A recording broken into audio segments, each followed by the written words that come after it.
Hello, everybody. Thanks for staying with us till the very end. We'll try our best to make it worth your time. My name is Ashwath Balakrishnan. I'm the Director of Research at Delphi Digital, and I'm going to be moderating this panel on Rollups-as-a-Service. I'll let the panelists introduce themselves. Hey everyone, my name is Kautuk. I'm the founder of Stackr and we are building micro rollups. My name is Terry. I'm a research analyst at 1KX, involved in research and scalability in ZK. Nice to meet you guys. Awesome.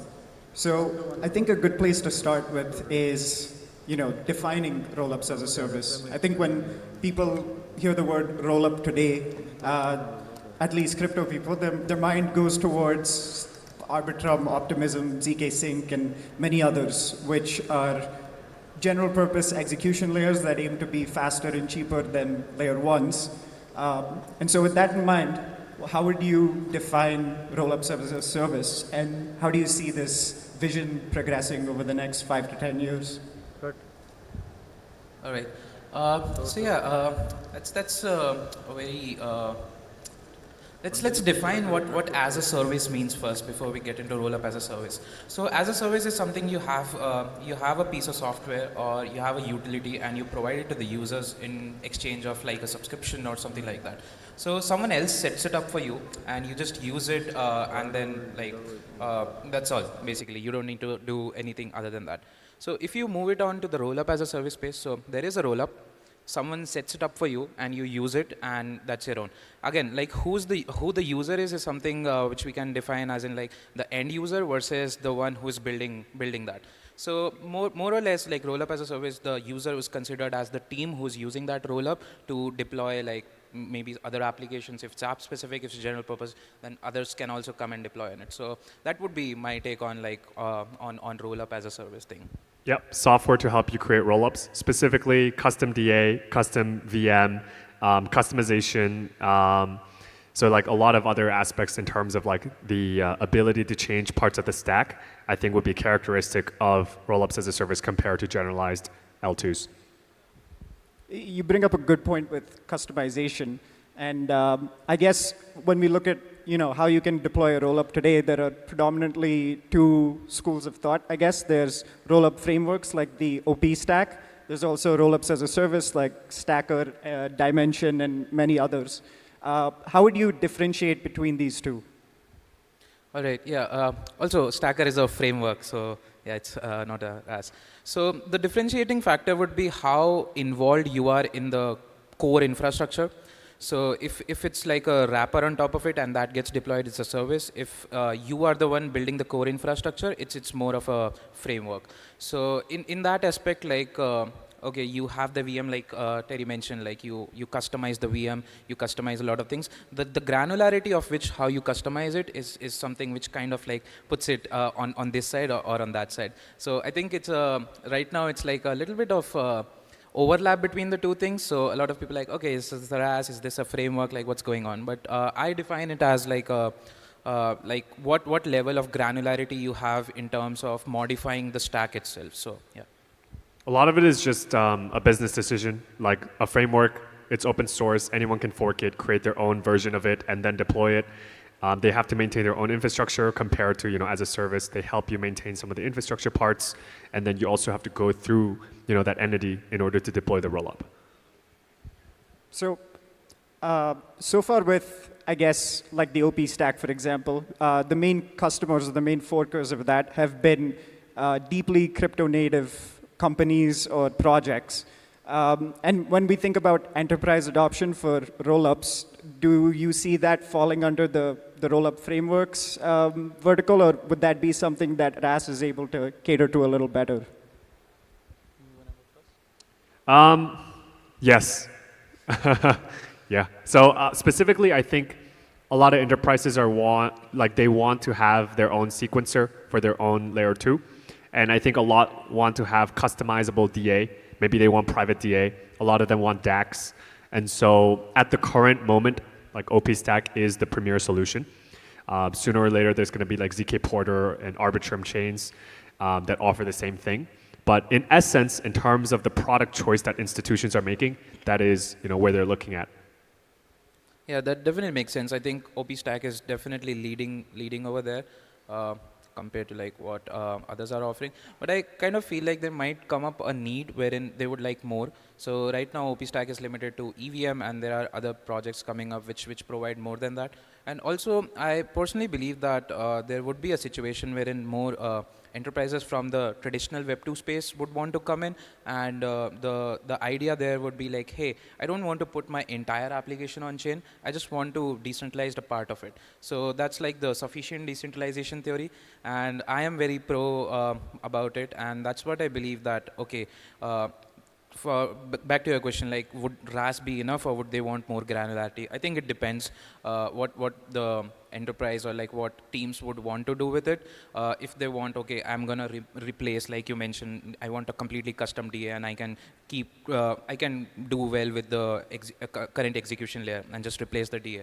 I think that's sufficient for some of them, but for some it'll be like, oh no, I want like parallel execution. I want to do something which is very high frequency. I want to do that. So in that case, they might go into like editing the execution layer itself. They might dive deeper into the VM. So in that regard, they will go more towards like a solution which offers them more flexibility.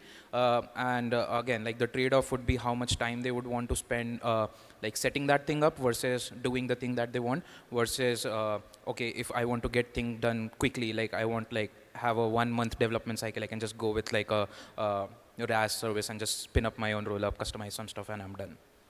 Got it. I think that's a great answer, and it kind of segues into my next question, which is, you know, if we look at the explicit benefits, if we're trying to ascertain what the explicit benefits of deploying as a standalone rollup are versus, let's say, a general purpose execution environment, either a rollup or a layer 1, or even an app chain, how would you say, you know, a standalone rollup kind of stacks up against these other things, and where exactly does it shine? Yeah, so I would say general purpose shines whenever there is an ecosystem involved. So let's say you want to build like a DeFi use case wherein like you want to tap into liquidity of some provider, and then you have something else which you want to use. There is a marketplace of some sort, then you're just trading coins and doing a bunch of things. And an app which can leverage that ecosystem should go for general purpose rollups, so that they have like everything already set up. There is an ecosystem, they can just come in and just start using that right off the box. But for use cases, let's say some novel use case which wants to do some, say, machine learning operation or like a compute specific thing, they don't really care about what existing things are deployed already, which they can tap into. Obviously, there can be some similarities, so two applications can stick together. So in that regards, they would go for like an app-specific solution and own the app chain or like a roll-up or whatever. But in the other case, it's just like, okay, I'm just going to go with everyone else. Upside is don't have to compete on fee markets. Number 2 is customization, like as you said, you know, VMs, DA layers, etc. Number 3 is MEV revenue, sequencer revenue, as well as, you know, the potential to use your own token as, say, like a gas fee that a lot of, you know, projects desire. Downside, as you mentioned, liquidity, number 1. Number 2, I would say composability, biggest downsides. So both of you have brought up great points about how, I guess, rollups offer a way to opt out of, you know, being super involved with setting up the chain, and you can focus more on the core thing. And so, I guess, when you're thinking about how exactly developers need to be thinking about these rollups, you know, the kinds of either technical or financial overheads that exist when deploying these, how would you categorize some of those, you know, potential risks or overheads? I think the most important decision is liquidity and composability. It is not a matter of, okay, like, do I want, you know, like how many good developers there really care if it's like a WASM VM or a EVM, right? So it's more so a matter of like, if I deploy on here, am I going to have 10,000 users, potential users on day one? Am I going to have, if I'm a DeFi project, like billions of access to liquidity on day one or not? I kind of have a different opinion on that. So liquidity is definitely important, but that's like very limited use cases, right? So if you think like beyond DeFi use cases wherein like tokens are not involved, more on the sense like, okay, Also, just to clarify, I'm more into like the non-traditional use cases wherein you bring like Web 2 kind of audiences. So I think less in terms of DeFi solutions. But yeah, to your point, like obviously liquidity is a very important factor. But in other cases wherein you want like a better user experience, so in that case you might go for like a different one. So in that case, yes, I would care for like if it's a WASM environment or like a ZK based environment or something like that. So kind of depends. So if not liquidity, then DAU. So like if you're a gaming chain, then you need users. Like you don't necessarily need DAU. But I would argue that every game would rather go through the effort of learning Solidity to deploy to like a chain, or even move to deploy to a chain that has more liquidity and users, rather than just like go to a WASM environment if it has less users and less liquidity. Yeah, so digging deeper into rollups specifically as a technology, I guess, where do you guys see this heading? At the moment, we have optimistic rollups, pretty far ahead in the lead. They were the first to get to market, and they've been able to establish liquidity much quicker than ZK rollups due to a number of factors. But I guess if we were to zoom out over a 5 to 10 year time horizon, do you guys have your picks of which between optimistic and ZK rollups you would back to be more successful, or do you think it's they can kind of coexist over the long term? The end game is state diff ZK rollups. They are infinitely more scalable. They have economies of scale on the DA layer, and they are going to win in, like, say, the 5 to 10 year horizon. I absolutely agree with that, with a but. And that is, computation on ZK is very expensive right now. And I agree with, like, the systems are scalable, but the computation itself is not scalable. So I personally see a future of peer-to-peer applications wherein these applications can even run your mobile, and that's like the full or light node of that application running on your mobile phones and something. So in that case, there might not be a case wherein there is a chain or anything. We just like start sharing proofs. I am very bullish on how the tech is evolving in terms of cryptography and all of those things. But I still feel like five years later, I would like to see my mobile phone being able to generate and verify ZK proofs. Only then we'll be able to achieve like mass adoption in that regard. So again, that's where my head is at right now. If technology matures even further, then in that case, like obviously ZK is the end game. But if it doesn't mature as quickly as we are expecting it to, then they'll coexist. So I guess it's like, by that argument, you would also want your mobile phone to be a like optimistic sequencer. Yeah. Okay. But that's not going to happen, right? Like neither on optimistic rollups. Yeah, I mean, like that's like the kind of constructions we'll see. Like right now, we don't really have peer-to-peer applications as such. So the kind of constructions that we'll see would be very different than what we have right now. So yeah, my answer would be we'll see. So you guys spoke about economies of scale and the business side of rollups, and I think and a very important thing there is cost effectiveness. So if we look at the rollup landscape today, it's predominantly all data is posted to Ethereum, and now we have new networks like Celestia that specifically cater to data availability and make it much cheaper for rollups to start posting data. I guess my question would be, do you think we're going to continue to see Ethereum kind of dominate the roll-up data layer, or do you think that new layers like Celestia stand to potentially dethrone Ethereum over there? It's just a matter of if rollup is a business, it's a matter of their business decision, right? Like, okay, do I want to enable people to transact $10 billion chunks in DeFi? Then you probably should use Ethereum security.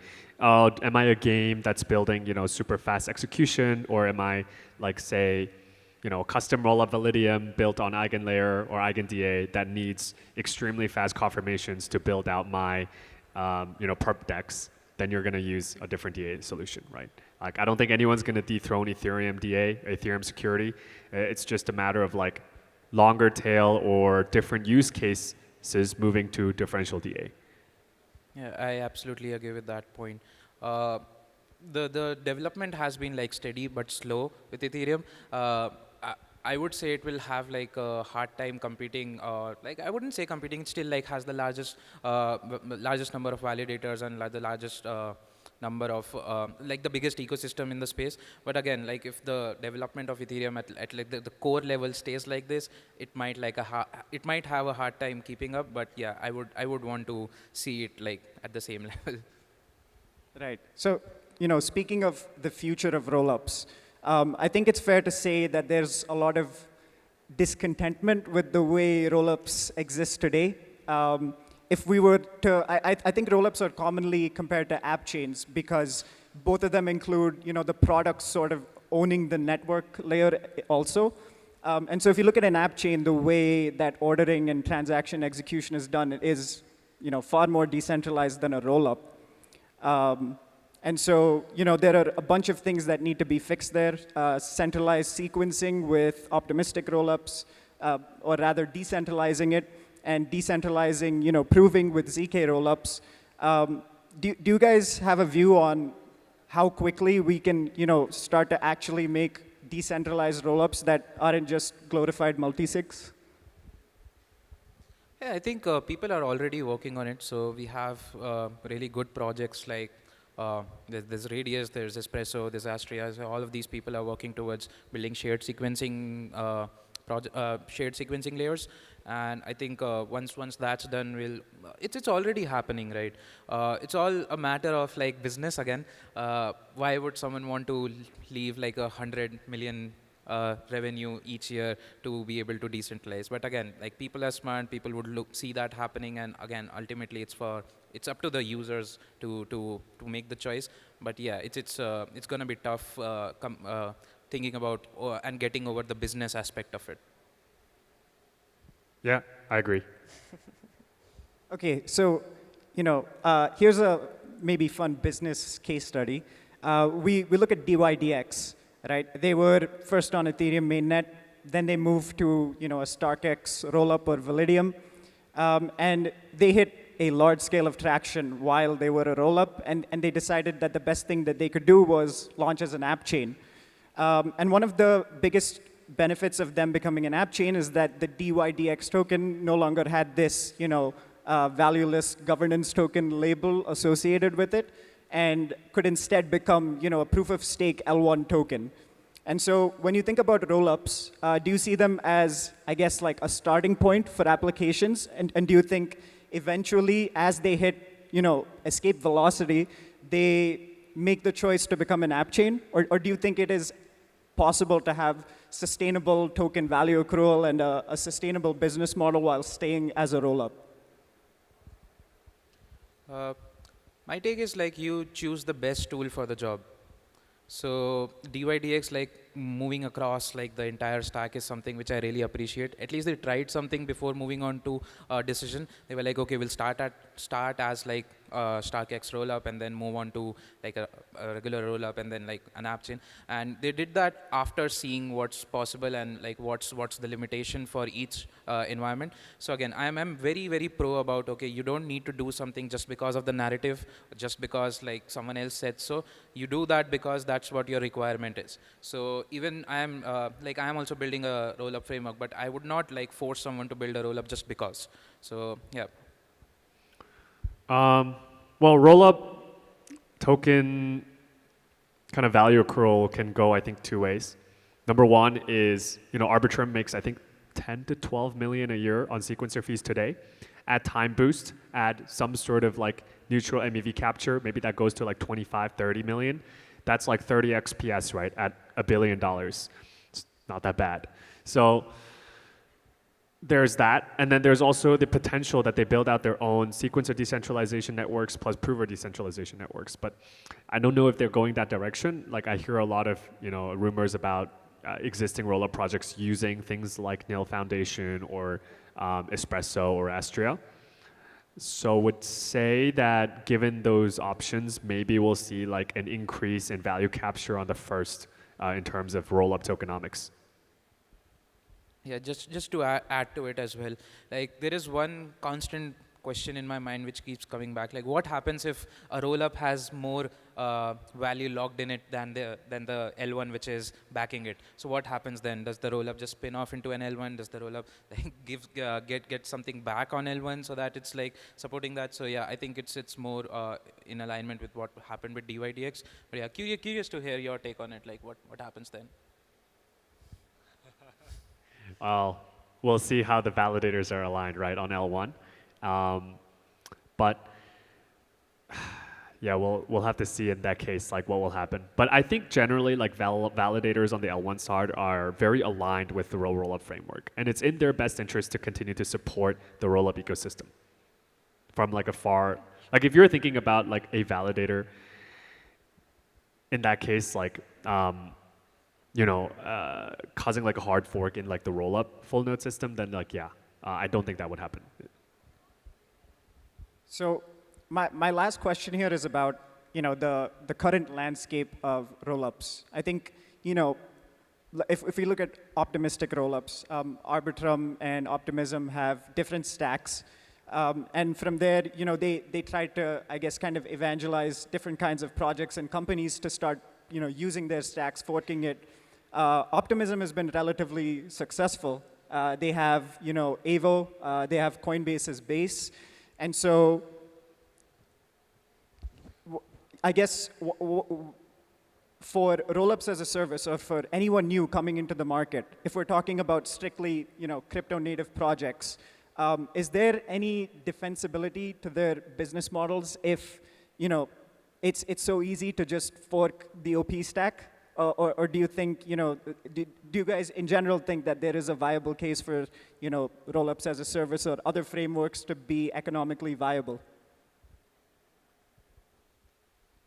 Yeah, that's a very, very layered question, honestly. Like right now, the business model for like, I think as Jesse was also talking about it, it's like sharing the sequencer fees. That's definitely one of them. Also, like the value accrual on rollup is like multifold. It's not as simple as just like looking at the sequential, but it's obviously definitely the biggest one. But yeah, I don't know. Like there are some benefits to it. Like okay, you get to stay aligned with a particular ecosystem and still be able to like do your own thing on that. But yeah, probably like you can add to it. Yeah, like if you have like a shared sequencer, that's like a simple solution there. And then if a lot of people care about like interoperability between the rollups, and specifically if there's like relatively equal volume and liquidity across all the rollups that are tied to the shared sequencer that are also tied to the rollup as a service ecosystem, that's like a easy solution, although that most likely will not happen. So then the question is like, how do you prevent, your star RaaS project from like forking off and becoming their OP stack? TBD. Yeah, I'm not sure yet either. I think these are things that we as an industry will probably have to continue thinking about for the next couple of years. But yeah, I'm all out of questions at this point. Is there anything that you guys would like to add to everything that we've discussed over the last 20, 30 minutes?